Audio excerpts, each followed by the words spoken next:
तो जी हाँ दोस्तों, एक बार फिर से पवन सिंह कर रहे हैं धमाल। आपको बता दें कि पवन सिंह की अपकमिंग फिल्म सनक का ट्रेलर जो है बहुत जल्द ही आप लोगों के सामने नज़र आने वाला है। दोस्तों आपको बता दें, पवन सिंह की ये फिल्म सनक तो ये आपको वेव म्यूजिक कंपनी पर देखने को मिलेगी। तो दोस्तों बता दें कि अभी फ़िलहाल में इसका ट्रेलर रिलीज हो चुका है, जो कि 30 तारीख को आपको वेव म्यूजिक कंपनी पर जाकर मिलेगा।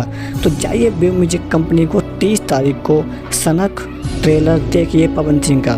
तो अगर आप भी पवन सिंह के फ़ैन हो तो वीडियो को दरअसल लाइक करके चैनल को सब्सक्राइब जरूर कीजिएगा, क्योंकि हम लाते हैं ट्रेंडिंग न्यूज़ सबसे पहले। तो पवन सिंह की सनक वेव म्यूजिक पर 30 अप्रैल को सुबह 6:30 बजे आने वाली है।